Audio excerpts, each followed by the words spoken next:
Hi folks, Canadian Prepper here. My friends, I got some unfortunate news to share with you today, and no thumbnail or title can do justice to the gravity of the situation, so I probably won't even attempt to on this one. But I just got off the phone with somebody who is far more influential in the realm of global finance and just mass media than I am, and far more intellectually astute when it comes to their prognosis of the future. And if you think that my outlook is bleak and pessimistic, then I encourage you not to tune in next week, because we're going to be releasing a series of videos that break it all down and how it's all going to unfold. And this is only pertaining to the collapsing financial system. This doesn't count all of the other potential cycles that we are now in with respect to the droughts and the wars and the yada, yada, yada, and all the stuff that's going on with the supply chain. You're going to want to tune in. Anyways, all I can say is that please continue to double, if not triple down on your preparedness efforts. None of this is going to be in vain. I can say that with 100% certainty. Sadly, if I'm wrong, I hope I'm wrong, because the future is going to be austere. It is going to be a challenge unlike this generation has ever seen. And maybe that's a good thing, one could argue. But, I need to really emphasize this point, that we are just weeks, months away from some major black swan event creating a cascade of chaos throughout the entire system. So you need to not lose face with this. You need to continue and understand that prepping is a marathon, not a sprint. Now, in terms of the events of the day that we need to discuss, 3 days ago, I said that within days, if not weeks, we are likely to see a radiological event transpire in Europe, which is going to change things, which is going to change the way this war game is now being played. Sure enough, NBC, the Associated Press, I believe, was maybe the head agency on that released a story today about how Russia allegedly tells nuclear plant workers not to go to work on Friday amid concerns of a planned incident. For one, it's pretty substantial for you to tell nuclear power plant workers not to go to work if this is true. But you may be asking yourself, well, how was I able to make the inference that something major is going to happen here soon? Well, it's not that hard. If you're paying any attention whatsoever, you realize it's getting a lot more media attention. There's a lot more fighting around this facility.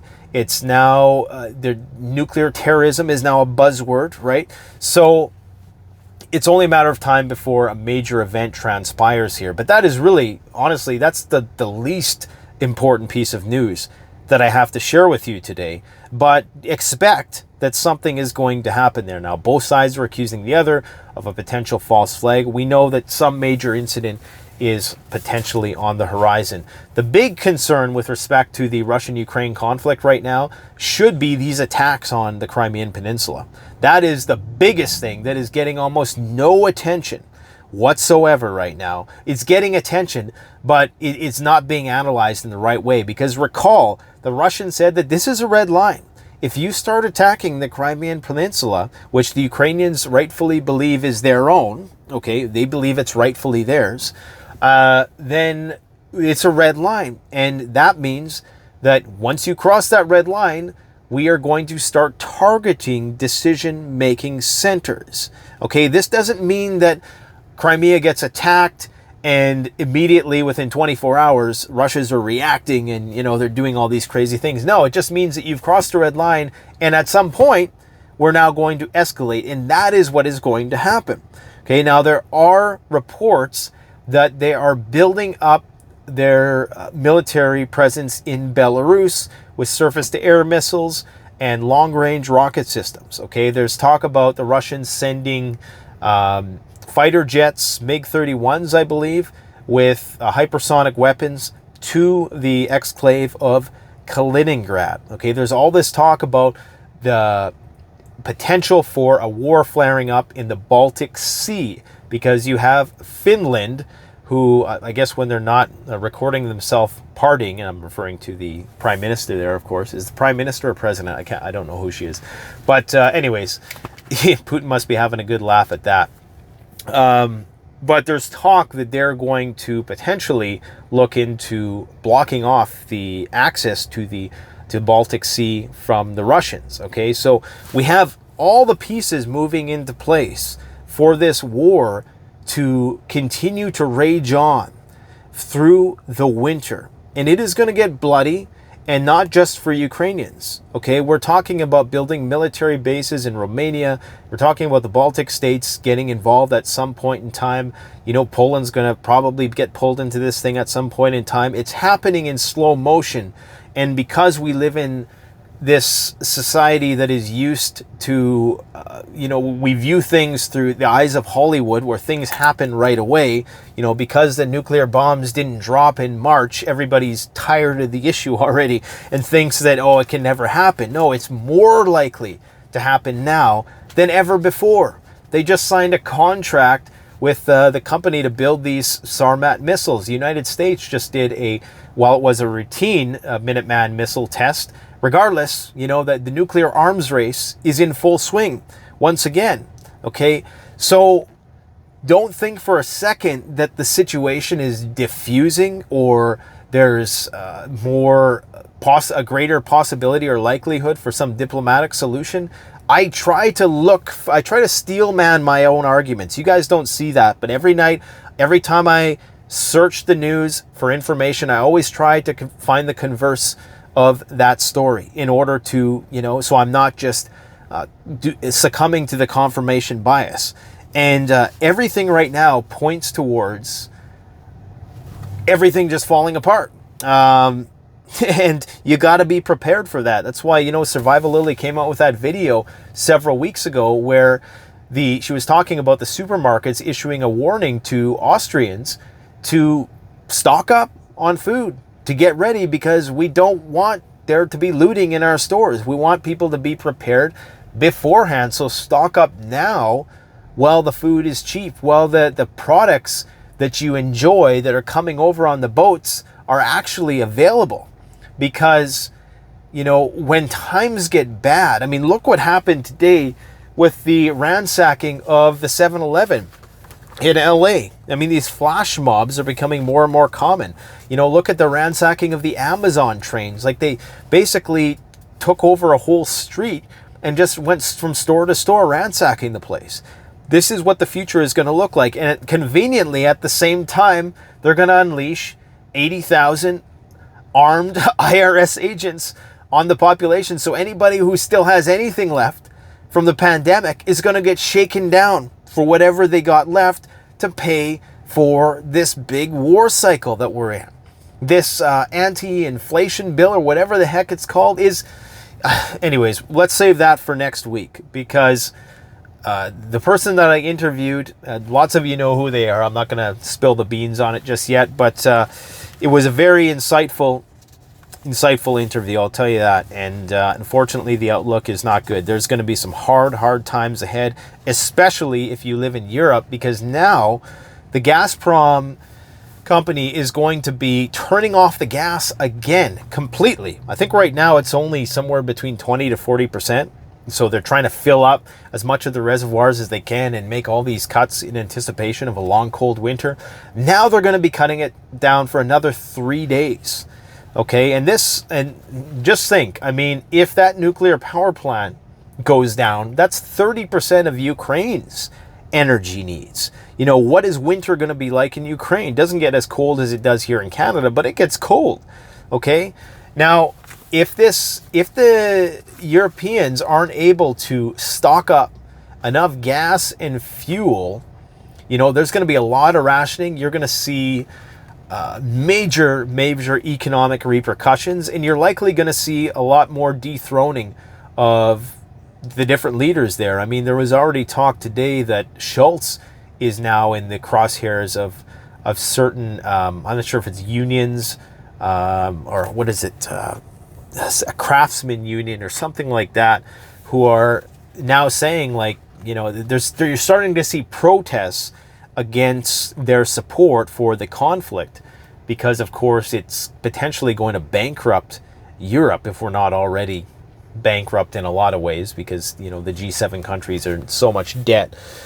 But, we're potentially going to see social civil unrest. I mean, never mind the civil unrest that's bound to happen in the United States as we approach 2024, and nobody's going to accept that election result, no matter what it is, okay? If you thought it was bad last time with Count the Votes, just wait. If we can make it to 2024 unscathed without going full-blown Mad Max dystopia, then, I just say stock up on food and ammo and water and don't stop stocking up on those things. That's all I'm really going to say about that. In terms of what's going on in China, all hell is breaking loose in China. And I'm not talking about the BS, oh, China's going to collapse in 34 days. It's not going to collapse in 34 days. If you seriously think that I was going to say totalitarian, but an authoritarian regime like the Chinese are going to let a little protest get in the way of their reign over the population, then you are sadly mistaken. You're projecting our own American ideals onto the way that they do things. That is absolutely, it didn't work in Hong Kong. It's not going to work to, they're going to have definitely some economic hardship, and we're likely going to see a war with Taiwan, but don't bet on the Chinese economy collapsing and hope it doesn't. And if it does, then just hope that you are stocked up beforehand, because all of that shit in those stores, guess where it comes from? And if you think that this looting that was seen in 7-Eleven today, that video footage, if you think that was bad, I mean, if you think Black Friday was bad, just imagine how it's going to be when there's nothing. Okay, where are people going to go to get stuff? They're going to go to your house to get stuff. That's where they're going to go. So, yeah, China is dealing with some massive drought. All the tributaries to the Yangtze River are drying up. There's floods in some places. Somebody said the other day, well, China's flooding and you're full, you're just part of the WEF global agenda, blah, blah, blah. And I'm like, look, China's a massive country. It's the size of the United States. Okay, the United States is a massive country. And parts of China are going to be flooding. Parts are going to be in drought. That's how it is all over the world right now. Everything is at disequilibrium. And it's gotten so bad with that drought, they've had to shut down more and more factories in order to keep the people from dying in the high-rise buildings. Literally. Okay, they have to keep people cool, so they need air conditioning in all these high-rise buildings. That's one of the downsides of living in an urban environment, is that you probably are going to have to live in a high-rise building, and those buildings get really, really hot if they can't keep the air conditioners running. So they said, look, we got to turn off the factories, Toyota, Catel, and others, and we need to keep the workers cool, or else we ain't going to have any workers left. And not counting the actual water shortages, like the drinking water shortages that are resulting from this. So the world is entering a real, real dark phase right now. Europe is looking at a long, dark, cold, desperate winter, potentially. I hope it doesn't come to that. I hope, by some miracle, the leaders on either side of the war, the decision makers, can have some sort of reconciliation, some resolution of this conflict, which is really only a catalyst to, the collapse which was already bound to happen. And that's the thing you're going to talk about with my guest that we share with you guys next week, is that, I was going to say irregardless, but I know that's not a word. Regardless of what happens for climate, for conflict, the financial house of cards is going to collapse at some point. Like, it's going to collapse. It's destined to collapse. I say that the game is going to end. We just don't know when it's going to end. We know the game's going to end because it's a game. It's a big game of musical chairs, and it's got to end sometime. China is ramping up their purchasing of gold. Why would they be doing that? Why would they be doing such a thing? I thought gold had no value, and it's just Bitcoin now, which apparently crashed hard today, down 10%.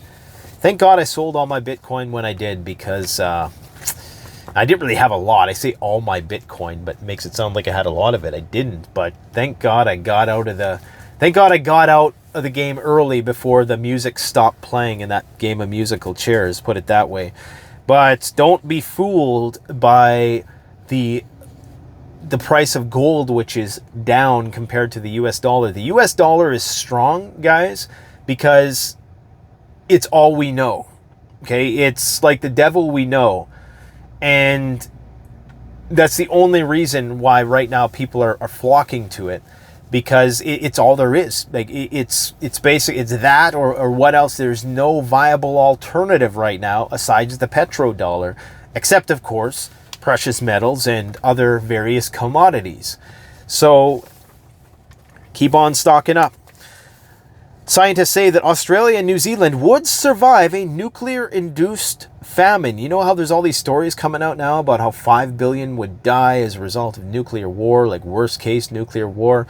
Well, maybe this is why all of the big tech tycoons are getting places in New Zealand and in the Southern Hemisphere, because they're concerned. And I mean, why wouldn't you? Look, if you're a billionaire, there's no reason why you shouldn't have some bug out location. There's probably no reason at this point why you shouldn't have an island with a bunker in it. I mean, to be brutally honest, I would not, fault or envy someone for doing that, because, I mean, the writing is on the wall. If I could, I definitely would.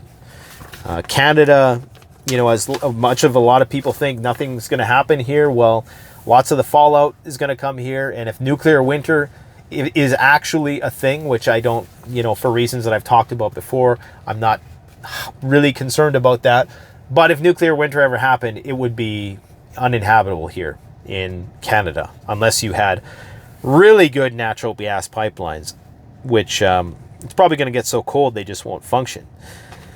British scientists warn people should prepare for giant volcanic eruptions. Now, this is going a little off base. We're going to get back into the realm of reality in just a minute, but I just thought I'd share this with you.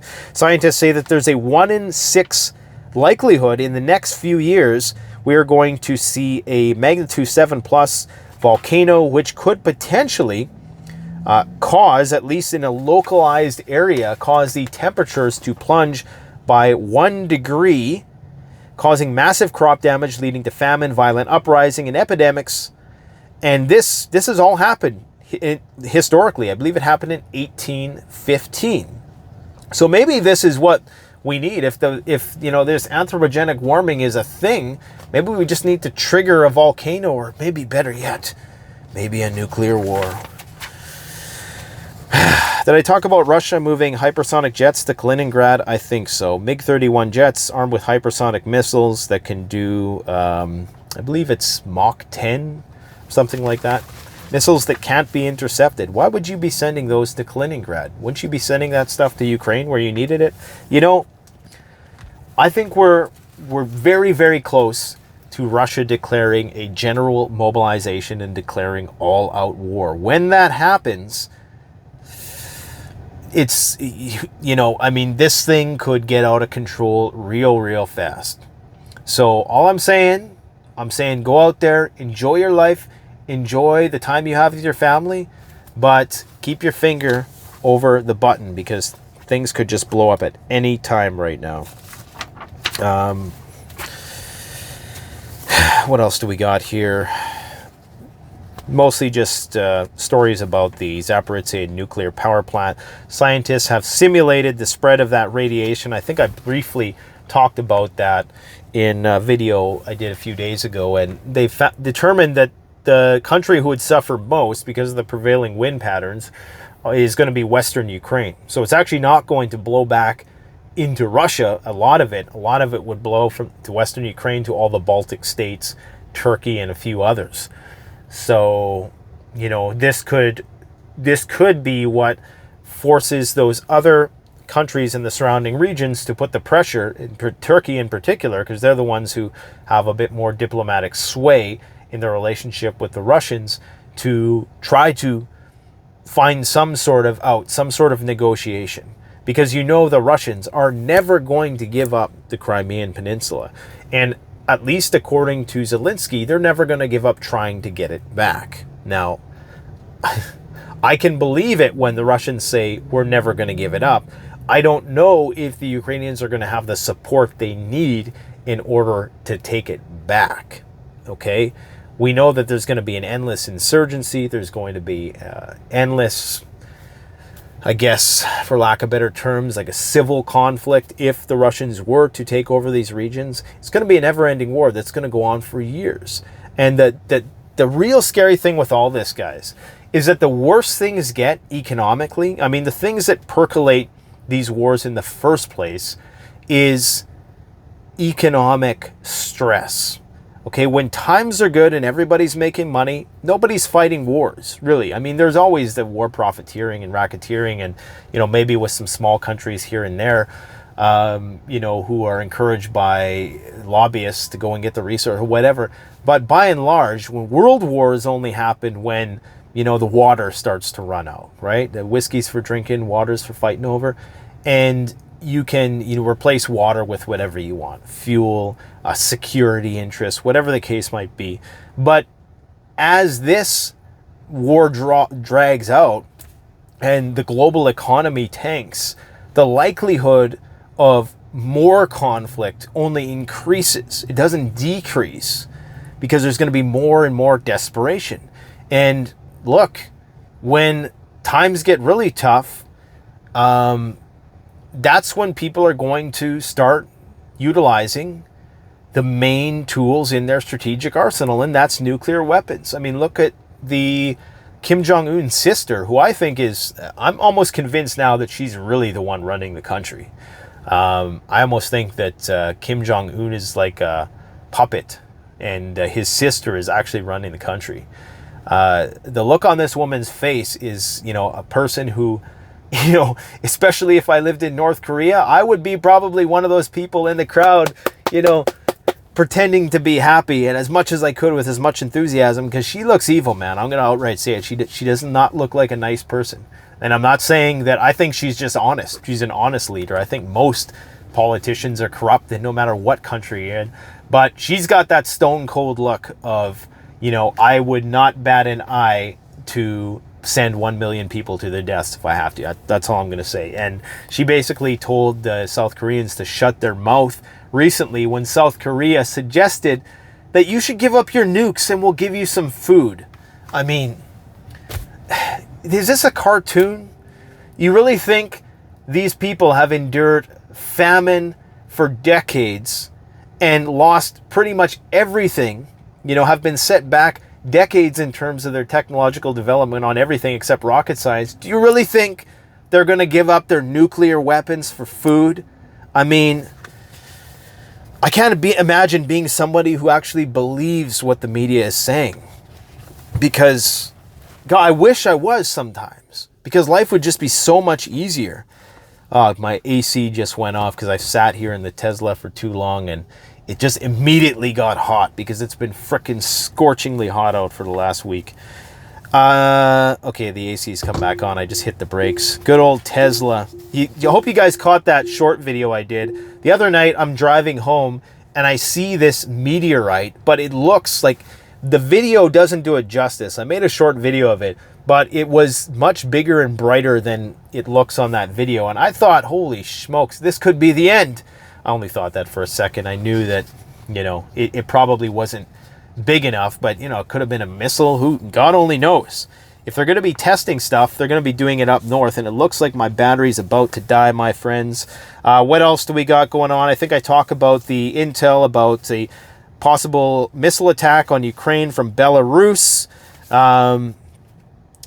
We got some, like I say, some rumblings in Germany. We might see Scholz going out the door soon. He might be the next to fall. Anyways, I'm running out of time. The battery's dying. Please, if you want to support the channel, click like, comment, subscribe. Go check out our library of videos that talk all about how to prepare for when the shizzy hits the proverbial fizzy. Thanks for watching, folks. Stay safe.